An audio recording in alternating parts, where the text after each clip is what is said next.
This was so cool. This was probably one of my favorite tours that we have done, maybe in all of NOP.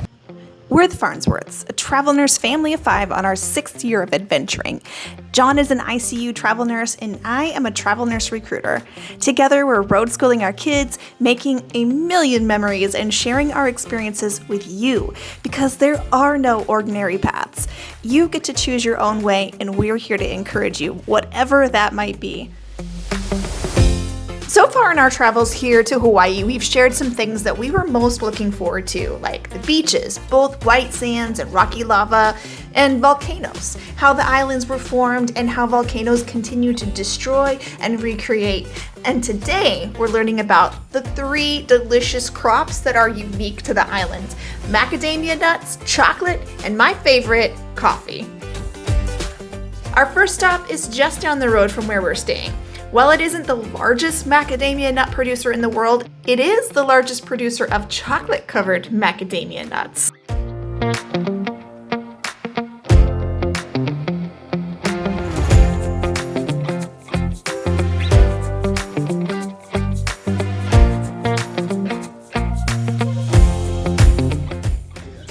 Okay, we are at Mauna Loa Macadamia Nut Farm, and we just went through the orchards, and oh my gosh, there are so many trees here. It's so cool. We're gonna go in and see what they have here.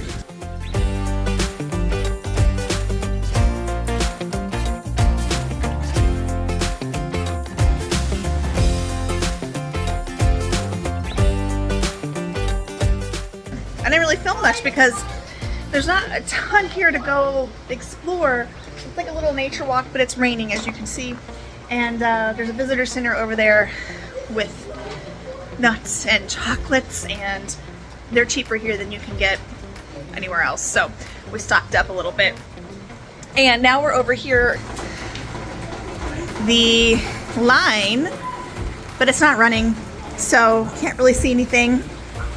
This is right around the corner from where we're staying, so I know when we're out of these, we'll be back. They're so good.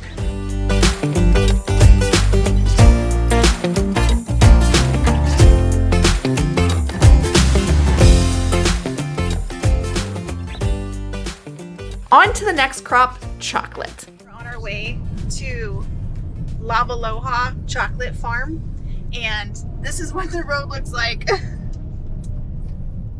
You probably think you're going the wrong way, but you're not. And they put this all over their website, exactly how to get there. Yes, we're gonna go take a tour that shows you from the tree to the chocolate bar, the entire process. Isn't that cool? Yeah. Hawaiian chocolate is making kind of its debut to the world. You know, for the longest time, it's really been known for coffee here and the excellent soil and stuff that's acidic for growing coffee because of the volcano. But chocolate is starting to really kind of become a thing here as well.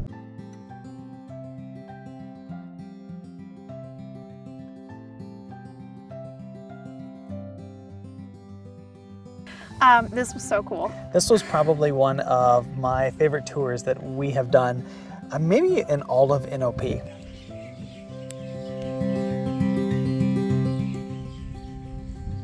So it's a little dark as I'm shadowed right now, but we are at the Lavaloha Chocolate Tour farm. We're really excited because not only do we get to see how the whole process works, but also like just the views and everything from Hilo. That's here in the background.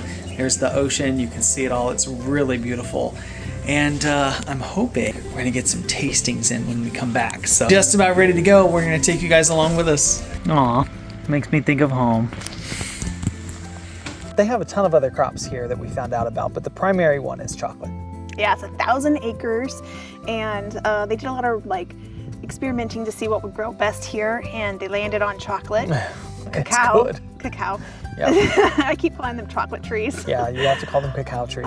But it was really neat because we get here and there's a really beautiful gift shop that overlooks all of Hilo, and fortunately the weather just cooperated enough that the clouds kind of opened up and you could see all of Hilo in the Bay Area, and it was pretty. You start there and then you get in this bus and you tour around. Better hold on to Tweety Foxy. Oh yeah.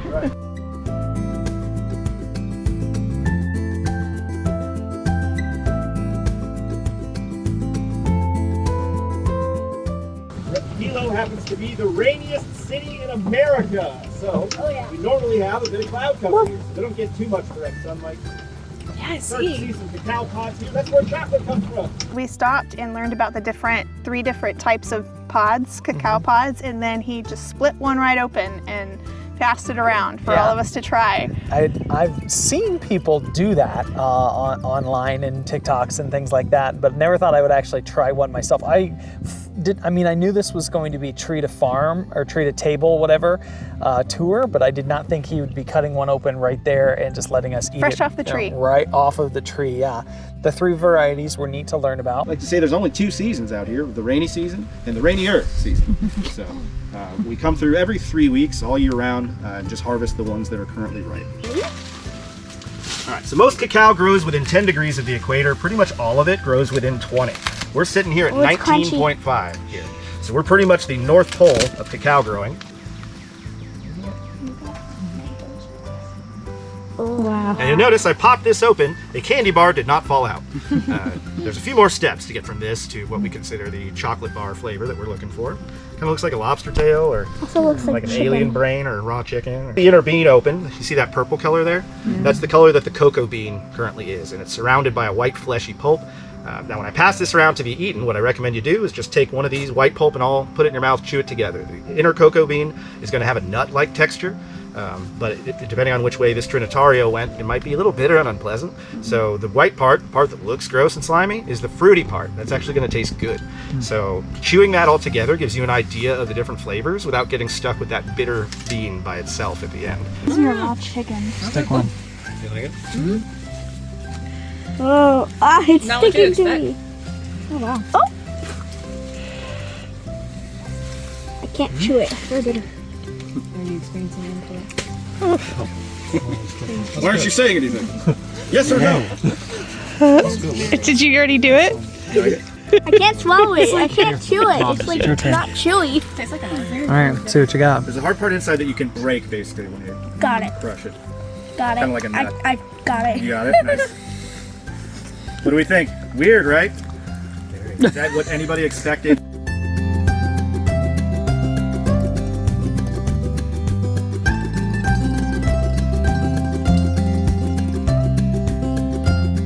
And then after that, then we went down to like the drying and the fermenting area where they kind of dry them out. And we got to see that and touch that and crack them open, and it smelled so amazing. Oh yeah, crack them until they get down to the nibs, and then your hands just smell like cocoa.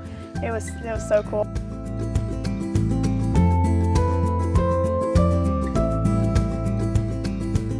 So cool.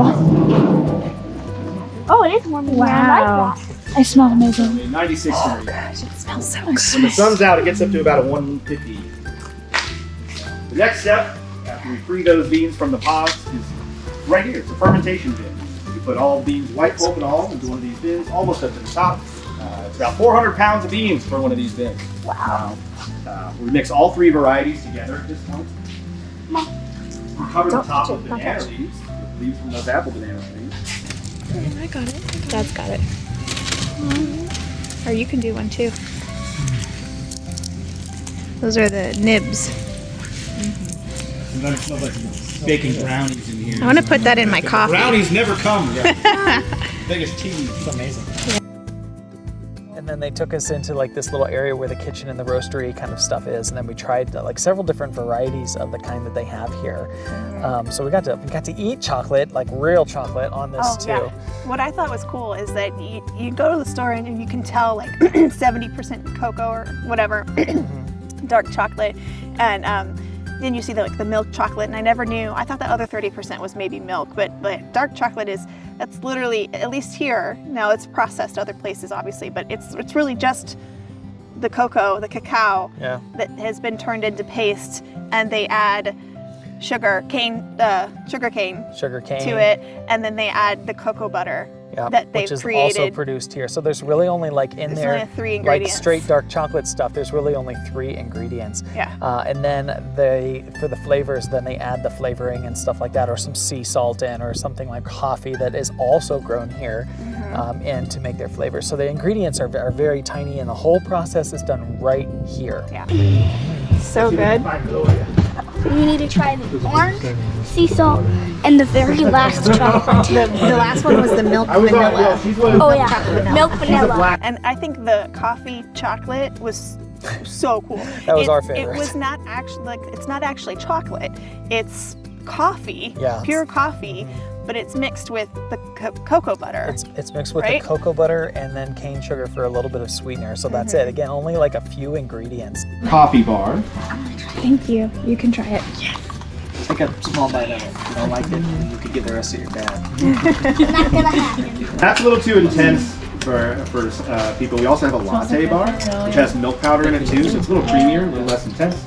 And then if you want our chocolate in there too, we have a mocha latte. It was really smooth, but also like very caffeinated. He told us like, you know, if you get the thing, don't eat like a couple bars, you know, because it's like equivalent to like 6 cups of coffee. Yeah, like So- a little piece of chocolate is like drinking a whole cup of coffee. Sounds right up my alley. It was so good. And then Yep. like we also learned that white chocolate isn't truly chocolate. It doesn't have any of the brown the paste in yeah. it. You know, It's it's just just from the made out of cocoa the butter. cocoa butter. So yeah. But it has to be at least 10% of the cocoa butter in order to call itself white chocolate. Yeah, so. Which Hershey's cannot legally call theirs white chocolate, which is why you have Hershey's cookies and cream. Apparently they tried to at one point in time, and somebody sued them for, I guess, false advertising. Yeah, because it wasn't because 10%. they scientifically figured out that it was less than 10%, and they won the lawsuit. And it was cheaper for Hershey to just change the name of their product versus like changing the recipe again. Yeah. Kind of fun. So this was a really cool. The kids loved it. Oh, yeah. The kids thoroughly enjoyed it. We love doing farm tours, and this was one of the most unique ones I think we've ever done. Yeah, it was really fun and very hands-on. They let you touch all the stuff, that kind of thing. And then, of course, you know, samples. Everybody loves samples. It wasn't terribly expensive either. I mean, No, like it wasn't. everything in Hawaii is expensive. Everything. Tours, everything. I think it was about $130 for our family of This was 5. not bad at all. Yeah. So, yeah, very worth it. If you guys are coming to Hilo for any reason, we highly recommend it. Yeah. After the tour, we walked around in their lava tube garden where there were 2 beautiful mallards who had made their home in a collapsed lava tube spring. Okay, go.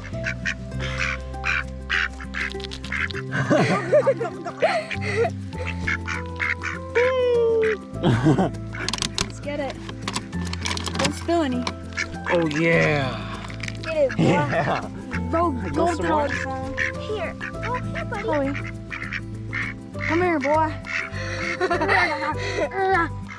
You dropped. Another thing is there's all these places around here where the ground is like tilled up. It looks like it's been tilled. It's not tilled. This is from the boars, from the pigs. This is what they do to the land. And they said they just roam around, and at night they get the pick of the crop. The pods are up high, so they can't get to the pods. I don't know if they don't have any like ground crops that they eat. No, they but- eat the grubs and they eat the worms and stuff that are in, but they sure root up the ground, and so they don't actually hurt the crops per se, but they definitely like leave the grounds a mess, and they're kind of a problem. And interestingly enough, they actually will hunt them here right on the property, and they're so bad, and they can reproduce so fast. Like within 6 months, one of the sows after being born can have a litter. So 6 months old, they're fertile, and then they can have up to 15 piglets at a time, and I don't even know what the gestation is. Because basically, they're like, you're never going to hunt them out of proportion. The current laws here say that you can your tag limit is 4 a day. Per day. Per day. So That's you a can, lot of bacon. And then there's Our last tour was one that John and I have been looking forward to since the idea of coming to Hawaii was ever a thought in our wheelhouse. Coffee. Years ago, we had the joy of experiencing a fresh cup of Kona coffee on a different trip, but we never made it over to the Big Island. There are several here to choose from, but we decided to go with Greenwell Farms, and it did not disappoint. We also took the scenic drive around the south end of the island instead of cutting across the saddle like we normally do when visiting Kona. The views of Mauna Loa volcano and the ocean were absolutely gorgeous. Greenwell Farms has been around since 1850. They do free tours from tree to cup to see how coffee is made, and at the end, you get to try all of their varieties of coffee and shop for goodies to take home with you. Kona coffee is revered for its unique combination of rich volcanic soil, ideal climate, and meticulous cultivation. Our first stop on the tour is to learn about the trees and how they are specially grafted from 2 different coffee plants to give it both sturdy roots and fruitful branches. Each year, the trees are cut so that they can regrow and produce again, because coffee is best produced from new tree fruit. So you won't see very tall coffee trees here, even though they can grow up to 15 feet tall. Every coffee cherry is hand-picked and put into this sorting machine. The red ones go into a water solution where they will soak before separating the flesh from the bean. The bean comes out a little bit slimy, but it will dry over the next few days. The green ones are sent to buckets where they are then used for compost. Next, the beans go to dry. They start here under this rolling roof that can be pulled over when it rains and rolled away when it's sunny to get the most drying effect. They are raked every hour to ensure that they don't get moldy. Then after a few days, they are poured into these large drums where they're heated with propane to finish drying. This is not the roasting process yet, just drying them out. Once they're dry, then they sit in this large 400-pound bag to cure for 40 to 45 days. This is to even out the remaining moisture over all the beans to make them uniform. And after that, then they are ready for roasting. The coffee tree is in the same family as gardenia, so the blossoms smell lovely, but also nothing like the finished coffee product. Something unique about this farm is that they also have peppercorn crops. Peppercorn grows in a tropical climate on a vine, and these are wrapped around a cylinder in the middle. We even got to taste some fresh off the vine. It was like eating a spoonful of table pepper. And you'll get the little bit of sweetness in the beginning. You'll get a minty basil in the back. And then, That is hot. and then you'll get the heat. I told you.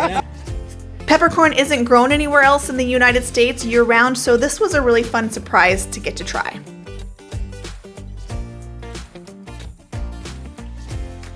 Another crop that we learned about were bananas. I didn't know this, but they are connected underground by their root system. It's actually one tree, much like aspens are. And they are so hardy that if you cut them down, which they do here in certain areas to clear pathways, they grow right back.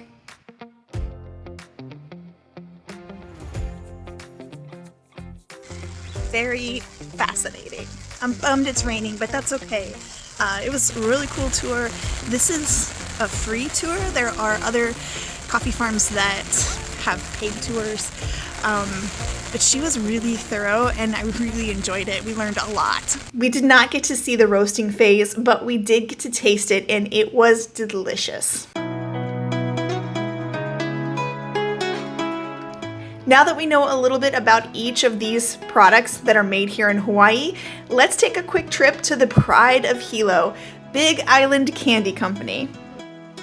So it's getting close to the end of the day and we're kind of barely making it to closing for this place, but it was highly recommended as the pride of Hilo by everyone at work to come here and obtain a couple of the specialty items that this place has. Let's go check it out. Aloha! Oh my gosh, what do you think? Super yummy? I would love some. Thank you. It's been a great time getting to try these sweet island treats. We hope that you are enjoying exploring with us. As you might have noticed, we're not doing any Real Talk Tuesdays right now. It just is too much to put on my plate. But we will resume them this summer when we get back to Phoenix. For now, we hope that you're loving our Hawaii content. Please make sure to leave a comment or like or share. Thank you so much for being here, and we'll see you out there. I am so excited. The amount of joy these little cookies are going to bring me.